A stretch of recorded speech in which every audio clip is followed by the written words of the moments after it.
reality is kind of like a group chat that never stops running in the background. And the weird part is you're the one sending most of the messages without realizing it. You think you're just thinking, but reality is over there going, got another update from you, logging it, responding accordingly.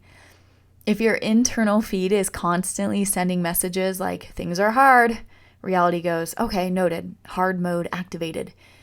If your inner commentary is like nothing works out for me, reality goes, yes, the nothing works out subscription, renewed automatically.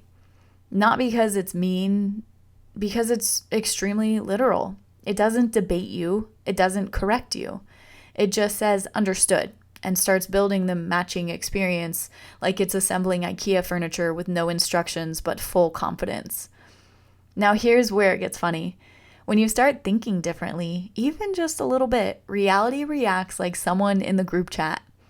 Like they just changed the tone. You go from everything is going wrong to, okay, maybe this isn't that bad. And reality is like, hold on, new thread detected. Everyone pause. Because the system is not used to you switching inputs midstream. It's been running the same playlist for a while. And suddenly you're like, actually, let's just try literally anything else. And reality goes, wait, we can do that? Yes, it can. But it needs consistency. Not one random positive thought at 3:17 p.m. between two existential crises.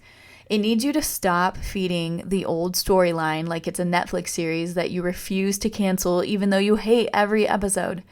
Because every time you re-engage the old story, reality goes, good, season 4 of Why Is This Still Happening? Got it.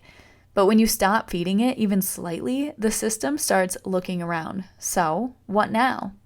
And this is where things get interesting, because silence in one storyline creates space for another one to load. A new one where things resolve faster, where conversations go easier, where opportunities don't require you to suffer for 3 business days before arriving. And at first, it feels suspicious. Like when life starts being nice and you immediately assume that there's a catch. You're like, why did that work out so easily? That's not in my usual script. And reality is just standing there like there was no obstacle. You just stopped insisting that there had to be one. The observer effect in everyday life is basically this. Whatever you consistently pay attention to becomes the default setting of your experience. Not because you're forcing it, but because you're training the system like autocorrect for your entire life. If you keep typing struggle, it keeps finishing your sentences with struggle. If you start typing possibility, it slowly begins offering different completions. Not instantly, not perfectly, but noticeably. And the funniest part, you were never locked into one version of life. You were just repeating one input for so long that it started auto-playing. Like a song that you forgot you added to the playlist years ago, but the skip button was always there. And once you start using it, you realize the whole system was never fixed. It was just waiting for you to change the next line.